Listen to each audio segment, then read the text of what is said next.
sempurna, bisa mikir nggak semasuk akal itu. Lah itu, sekarang bangsa Israel sebelum di perjanjian baru, bangsa Israel malah disuruh apa? Membasmi sebuah bangsa tertentu yang dulunya menzolimi bangsa Israel.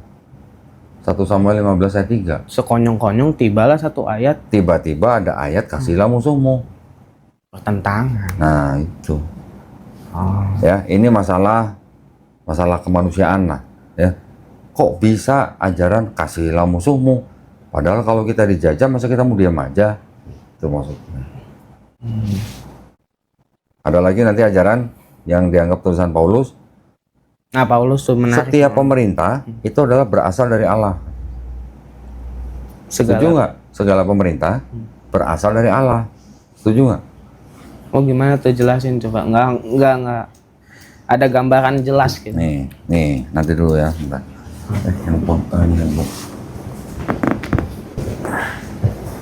Ini masuk akal nggak gitu?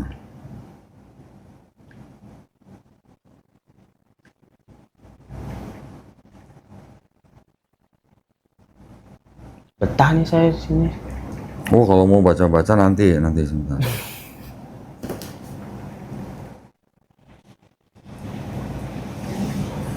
Saya lupa ininya. Tapi ada ayat begitu.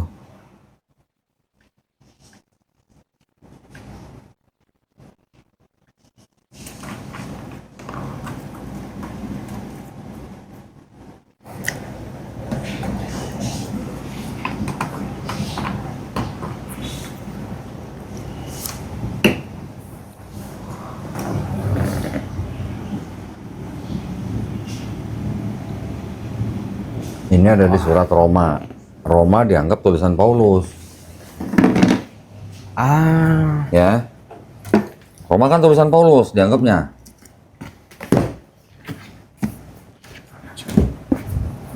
Roma berapa tuh? 13:1.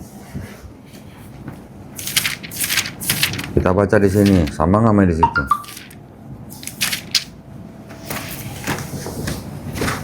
Ayat berapa tuh? Oh, 31. Ayat 1.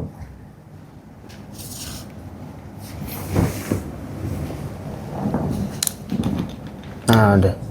Sama nggak? Sama. Make sense nggak? Enggak lah, Tuhan maha adil. Tiba-tiba ada pemerintah yang nggak adil. Nah, Pertentangan. Man. terus mau dibilang pemerintah itu berasal dari Allah? Nggak mungkin. Benar-benar. Itu maksudnya. Kita pikir lagi, kira-kira bisa jadi ini sisipan dari penjajah Romawi atau bukan? Karena yang menjajah Israel pada waktu itu adalah Romawi. Bisa jadi. Oh, kok kayak diktator ya? ada sisipan diktator. Loh ya bisa dong. Iya, Lah itu dong. yang bikin siapa? Kan nggak ketahuan siapa yang bikin. Oh, iya. Benar? Iya. Kita harus tahu konteks nih. Apa aja yang harus kita ketahui? Konteks sejarah, konteks tradisi. Bangsa Israel punya tradisi. Ada konteks sejarahnya juga sedang dijajah oleh sebuah bangsa. Pada zaman Yesus masih hidup, kan penjajahan Romawi kita tahu dari tahun 63 sebelum Masehi sampai tahun 600-an, sampai diambil sama sahabat Nabi Umar bin Khattab. Betul kan? Ya. Ketika Yerusalem dikuasai oleh pasukan Muslim, selama 600 tahun lebih Palestina dijajah sama Romawi. Nah, kalau ada ayat-ayat begitu, mungkin nggak itu berasal dari penjajah? Mungkin Gitu. sekali. Kemungkinan besar. Kalau omongan saya ada yang salah, tolong disanggah. Yang kecil bukan yang gede. Ya udahlah. Stroke ya? Iya. Sama itu tadi, kasihlah musuhmu. Kalau kasihlah musuhmu itu bisa nggak diterapkan untuk sebuah masyarakat? Nggak bisa diterapkan. Kalau cuman diterapkan untuk diri sendiri, mungkin masih bisa, mungkin. Tapi kalau udah berurusan dengan masyarakat, kasihlah musuhmu bisa nggak dimasuk ke dalam pengadilan? Hancur lah dunia. Nggak bisa kan? Iya. Nah, itu. Kalau namanya udah di pengadilan apa urusannya? Harus namanya aja pengadilan, adil. Berarti harus ada keadilan buat semua orang. Gimana mau Gitu. adil bawa kasih musuh? Lah iya, lah kalau kasihlah musuhmu masuk pengadilan, nggak ada penjara penuh, masih kosong. Gak ada penjara Nggak ada bahkan. penjara, nggak perlu penjara, gitu maksudnya.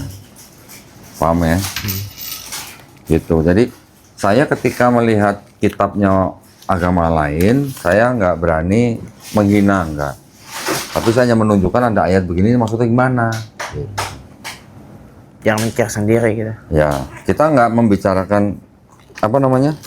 Tadi kan Abi bilang nggak mempermasalahkan trinitasnya karena sulit dimengerti, gitu kan. Sudah kita tinggalkan Tidak dulu. mengatakan tidak masuk akal. Ya, kita tinggalin dulu. Tapi ajarannya kira-kira make sense nggak buat kita? Gitu.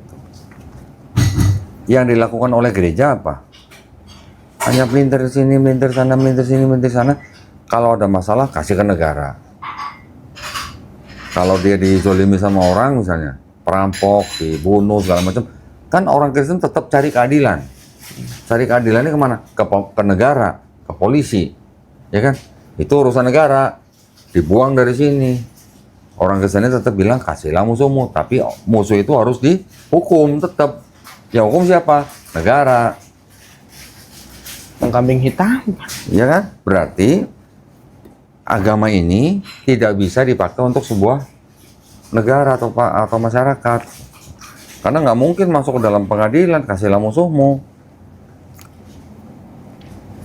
Paham kan? Tapi ada juga masih kebenarannya. Contoh, Matius ya. Tadi kan Abi kan bilangnya Matius. Di Matius, Yesus ngakunya Tuhan atau Nabi? Menurut Abi.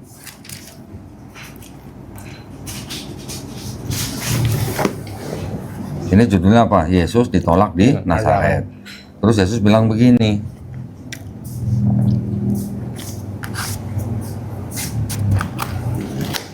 Seorang nabi dihormati di mana-mana, kecuali di tempat asalnya sendiri dan di rumahnya. Nah, sedangkan Yesus ditolak di Nazaret. Berarti kalau gini, Yesus lagi ngomongin siapa? Dirinya sendiri. Diri sendiri. Karena kan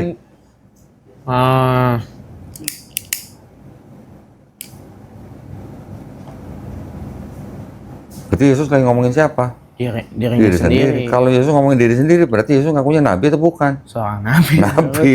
Konsisten harusnya kan Betul pasti kan? dari kalimat pertama. Iya. Sekarang orang lain nyebut Yesus sebagai apa? Guru dan Tuhan. Hah? Guru dan Tuhan katanya. Itu Yohanes 13:13. Tapi ini Inilah Nabi Yesus dari Nazaret di Galilea. Nabi Yesus. Orang banyak nyebut Yesus Nabi Yesus. Ya kan? Bukan Tuhan Yesus kan? Nah, kalau Abi bilang guru dan Tuhan, kan adanya di sini. Apakah ayat ini konsisten? Ini kan, kamu menyebut aku guru dan Tuhan. Dan katamu itu tepat sebab memang aku. Kasih lihat ini. Ada ini, ada ini. Banyak versinya ya? Banyak.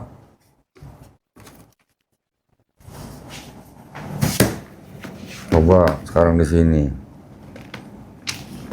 Yohanes 13:13. Di sini apa? Kamu menyebut aku guru dan junjungan. Ah. Emang demikian apa? Di sini apa? Junjungan.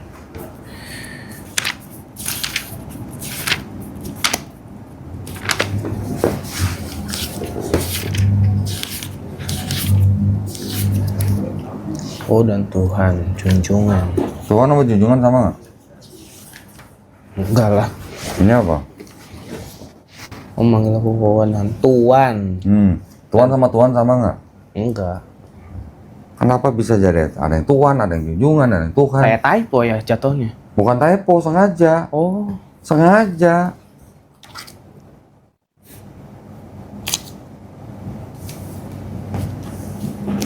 Sama nggak? Tuhan, junjungan, Tuhan, sama nggak? No, enggak. Ada. Gue bisa buktiin karena ada barangnya. Kalau nggak ada barangnya saya nggak bisa ngomong. Ya.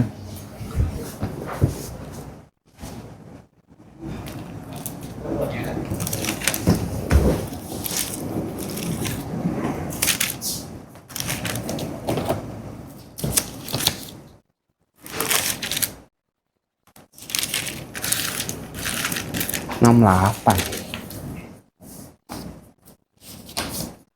2011. Jauh. Ini 98. Iya, padahal sama-sama LAI loh. Yang merah tuh LAI. Yang gede itu juga LAI. Kalau kecil hitam tuh ND, Katolik.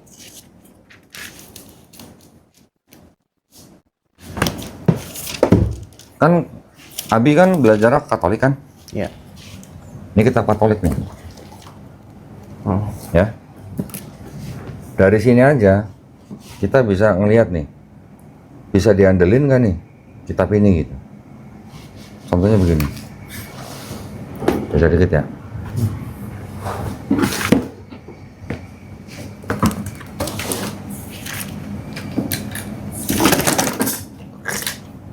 Nih, kira-kira Yesus kalau begini bacanya, Yesus lahir tahun berapa? Yang di garis ini ya? Sebelum tahun. Tahun berapa nih? Mana sih? Kasihilah musuhmu menjadi ayat yang kontroversi di dalam Bible.